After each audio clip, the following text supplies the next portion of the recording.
আমি দেখেছি তাদের সাথে থেকে, সেটি হচ্ছে যে এই অনুষ্ঠানটি আয়োজন করতে আসলে অনেক ধরনের কষ্টের মধ্যে দিয়ে যেতে হয়েছে। সেটি আমাদের বিডিআর বিদ্রোহী ঘটনাটির পর থেকে যে আমাদের অনুমতি প্রাপ্তি থেকে শুরু করে সবাইকে একত্রিত করা, স্পন্সরশিপ জোগাড় করা এবং সবকিছুতে অনেক ধরনের একটি বড় সমস্যা দেখা যায়। কিন্তু যেই দুজন মানুষ শুরু থেকে আমাদেরকে সহায়তা করে আসছিলেন, সেই দুজনের একজন হচ্ছেন আমাদের ফরিদ স্যার এবং আমাদের আকমল স্যার।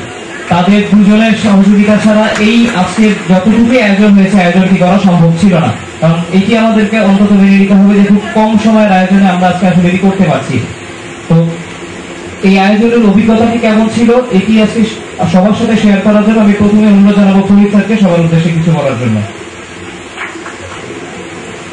বীরশ্রেষ্ঠ মুন্সি আব্দুর রউফ পাবলিক কলেজের প্রাক্তন ছাত্রদের আয়োজিত অনুষ্ঠানের আজকের অনুষ্ঠানের প্রধান অতিথি, চিত্র পরিচালক, নাট্যকার জনাব রশিদুল ইসলাম ভাই, মঞ্চে উপবিষ্ট আমার সহকর্মী বাংলা বিভাগের অধ্যাপক আকমল হোসেন খোকন, এবং এই অনুষ্ঠানটি করার জন্য সেই শুরু থেকেই যারা বিভিন্নভাবে কাজ করেছে তাদের পক্ষ থেকে সনেশ সাহা, তমাল এবং মঞ্চের সামনে উপবিষ্ট আমার অন্যান্য সহকর্মীবৃন্দ এবং আমার পরম স্নেহের প্রাণপ্রিয় প্রাক্তন ছাত্রছাত্রীবৃন্দ, আসসালামু আলাইকুম। আসলে আজকের এই অনুষ্ঠানটা আমাদের এই মাঠে করার কথা নয়। বীরশ্রেষ্ঠ মুন্সি আব্দুর রউফ পাবলিক কলেজ বাংলাদেশের একটি জানা কলেজ নয়, এটি প্রথম 20টি কলেজকে যদি আমরা তালিকাভুক্ত করি, প্রায় 28,000 কলেজের মধ্য থেকে যদি 20টি কলেজকে আমরা তালিকাভুক্ত করি, তাদের মধ্যে বীরশ্রেষ্ঠ মুন্সি আব্দুর রউফ পাবলিক কলেজ একটি। কিন্তু আমাদের এই অনুষ্ঠানটি হওয়া উচিত ছিল আমাদের ক্যাম্পাসে। কেন আমরা এখানে করছি সে সম্পর্কে আমি একটু বলি। গত 2010 সালের ডিসেম্বর মাসে সনেশ সাহা, তমাল সহ কিছু ছাত্রছাত্রী আমাদের কাছে আসলো যে স্যার আমরা একটা পুনর্মিলনী করব।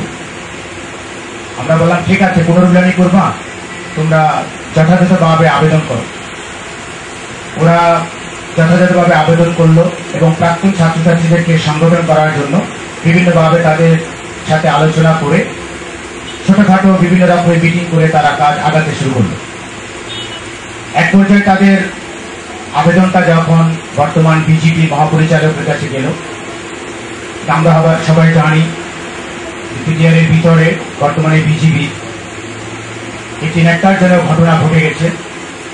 এখানে 57 জন সেনাবাহিনীর চৌকস অফিসার সহ বাংলাদেশ রাইফেলসেরও সদস্য সহ সিভিলিয়ান সহ প্রায় 74 জন লোক শহীদ হয়েছেন।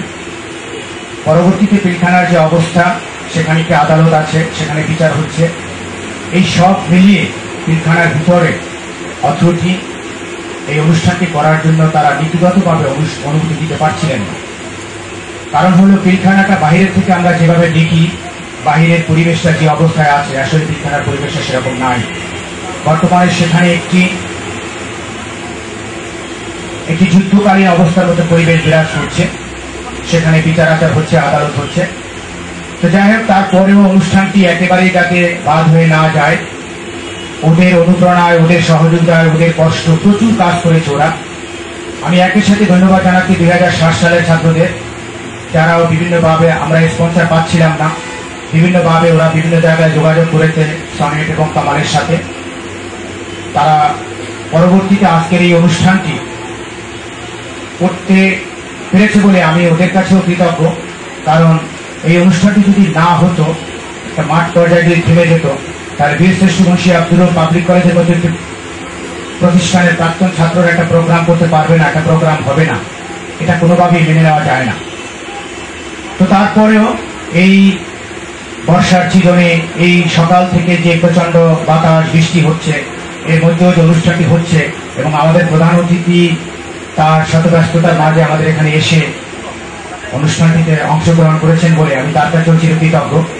একই সাথে দূর দূরান্ত থেকে আমার এখানে সেই 93, 94, 95, 96 সালে যে সমস্ত ছাত্রছাত্রীরা তোমরা পাশ করে গেছো, বিভিন্ন জায়গায় তোমরা বিভিন্ন জায়গায় কর্মরত রয়েছ, তারপরেও তোমরা এই অনুষ্ঠানে এসেছো, তোমাদেরকেও আমি ধন্যবাদ জানিয়ে, সকলকে ধন্যবাদ জানিয়ে আমি আমার বক্তব্য শেষ করছি।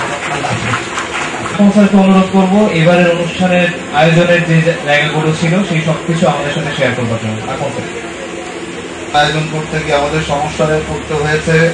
প্রথম কারণ বিডিআরের বিদ্রোহ, ভেতরে থমথমে পরিবেশ। আর দ্বিতীয় কারণ হচ্ছে আমাদের নিজেদের মধ্যে খানিকটা উদাসীনতা, বিভ্রান্তি, তথ্য বিভ্রাট। কেউ কেউ ভেবেছে যে এটা বোধহয় কোনো একটা ব্যাচের রিউনিয়ন, ফলে প্রচারের চাইতে অপপ্রচারটা বেশি হয়ে গেছে। ফলে আমার মনে হয় যে আমরা আজকে যে 500-700 জনের সমাবেশ করতে যাচ্ছি, এটা আসলে 5-7 হাজারের সমাবেশ হওয়ার কথা ছিল, যেখানে 26টা-27টা ব্যাচের ছেলে মেয়ে আসার কথা। 86 ব্যাচ হচ্ছে আমার ব্যাচ, সেই ব্যাচেরও স্টুডেন্ট এখানে আসার কথা, আমাকে নক করেছে, তার সঙ্গে আমার ফেসবুকে কথা হয়েছে। সেই হিসাবে 26টা ব্যাচের 26,000 না হোক 13,000 স্টুডেন্ট তো আমরা অ্যাটলিস্ট প্রডিউস করেছি। পরিষদ যেটা বললেন যে দেশের সেরা 20টা কলেজের মধ্যে, সেরা 20টা প্রতিষ্ঠানের মধ্যে আমাদের একটা প্রতিষ্ঠান। আমরা প্রতি বছর এখান থেকে ইন্টারমিডিয়েট পাস করে বেরোচ্ছে সেরকম ছাত্রছাত্রী তৈরি করছি প্রায় 1,500, এসএসসি পাস করছে প্রায় 500। তার মানে এসএসসি এবং এইচএসসি লেভেলে এখন বছরে 2,000 স্টুডেন্ট পাস করে বের হয়ে যাচ্ছে, যেটা দেশের শিক্ষিত জনগোষ্ঠী তৈরিতে একটা বড় ভূমিকা আমি মনে করি। খুব সামান্য সংখ্যা কিন্তু নয়। তো তাদের একটা অনুষ্ঠান, তাদের একটা রিউনিয়ন, তাদের একটা গেট টুগেদার, সেখানে প্রাণের বন্যা বইবে না, উচ্ছ্বাস থাকবে না, এটা আমরা ভাবতেই পারি না। ফলে আমাদের যা কিছু সীমাবদ্ধতা, সেটার ব্যাখ্যা আমার মনে হয় যে আমরা দিতে পেরেছি, যে আমরা সব কয়টি ব্যাচকে আসলে নক করতে পারিনি, এটা আমাদের ব্যর্থতা।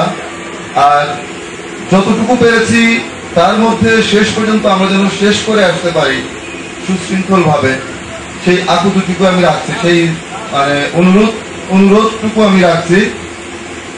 আমার কাছে ভালো লাগতো যদি প্রিন্সিপাল ম্যাডাম থাকতেন বা কর্তৃপক্ষের কেউ আমাদের সঙ্গে থাকতেন, তাহলে আমাদের আরো বেশি ভালো লাগতো। আরো বেশি ভালো লাগতো যদি আমাদের প্রয়াত অধ্যক্ষ মিয়ামত মহিউদ্দিন স্যারকে আমাদের সঙ্গে পেতাম।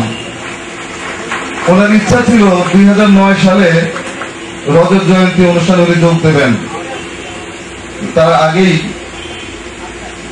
পৃথিবী থেকে উনি চলে গেলেন। 24শে আগস্ট 2008, 1 জানুয়ারি 2009 তারিখে আমাদের 25 বছর পূর্তি অনুষ্ঠান করার কথা ছিল।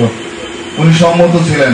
উনি বলেছিলেন যে যতটা সুন্দর করে করা দরকার তোমরা করবে, আমি আছি তো, ইনশাল্লাহ এটা ভালো হবে। 2007 সালে যখন আমরা রিউনিয়ন করি, তখন স্যার বলেছিলেন যে আমরা ইনশাল্লাহ 25 বছর পূর্তিতে আরো কালারফুল, আরো সুন্দর অনুষ্ঠান করব। সেটা আমরা করতে পারিনি। ম্যাডামের সঙ্গে আজকে সকালেই আমার কথা হলো, মিসেস হিরাফুল ফেরদৌসী প্রিন্সিপাল ম্যাডাম, প্রয়াত প্রিন্সিপালের মিসেস, ওনার সঙ্গে কথা হলো। ওনাকে বললাম যে ম্যাডাম, স্টুডেন্টরা আপনাকে দেখতে যাচ্ছে, স্যারকে তো আমরা পাবো না, স্যারকে পাওয়া যাচ্ছেও না, স্যার চলে গেছেন, কিন্তু স্টুডেন্টরা তো আপনাকে দেখতে যাচ্ছে, আপনি একটু যদি আসতেন আমাদের মধ্যে, ওরা খুব অনুপ্রাণিত হতো, উৎসাহিত হতো, মনের দুঃখ কষ্ট খানিকটা হয়তো লাঘব হতো। তো উনি নিজেও বয়স হয়ে গেছে, এখন একটা প্রতিষ্ঠানের প্রধান ছিলেন, উনিও রিটায়ারমেন্টে গেছেন, শারীরিক অসুস্থতা জড়িত। উনি বলেছেন যে আমার শরীরটা খুব ভালো না, হয়তো মানে শরীর অ্যালাউ করবে না, আমি হয়তো মঞ্চে যেতে পারলে ভালো লাগতো, ওদের মানে মাঝখানে গিয়ে থাকতে পারলে ভালো লাগতো। তো আমাকে উনি তুমি করে বলেন, উনি বললেন যে তুমি ওদেরকে বলে দিও যে আমার সমস্ত শুভেচ্ছা ভালোবাসা ওদের জন্য থাকলো, তারেরটা সহ আমারটা সহ তুমি ওদেরকে জানিয়ে দিও যে আমার সমস্ত শুভেচ্ছা থাকলো ওদের সঙ্গে, ওরা ভালো করে অনুষ্ঠানটা করুক। আর যখনই আমি সুযোগ পাই এরকম কোন ফোরামে যদি আমাকে আবার টাকা হয়, আমি যাবো, যদি আমি বেঁচে থাকি। এই মেসেজটুকু উনি আমাকে দিতে বলেছেন, আমি দিলাম। তোমরা, আমি তুমি করেই বলি, যদিও প্রথম ব্যাচ আমি বলেছি 86 ব্যাচ হচ্ছে আমার সমান, আমার বয়সেরই সমান, আমার শিক্ষার সমান। প্রথম ব্যাচের যে ছাত্রটি, সে সৌদি আরবে আসেনি, কিন্তু ফেসবুকে কথা হয়েছে আবার। আর এখানে মিলন ভাই কি আমার ব্যাচের? মিলন ভাই আছেন 86 ব্যাচ।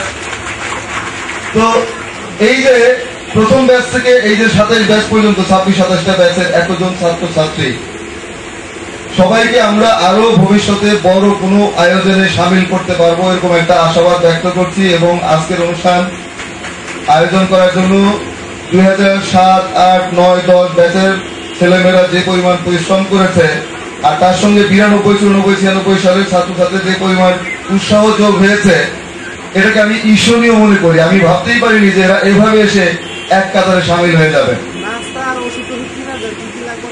আশা করি অনুষ্ঠানটা খুব সুন্দর হবে। সবার সহযোগিতা কামনা করে আমি আমার বক্তব্য শেষ করছি।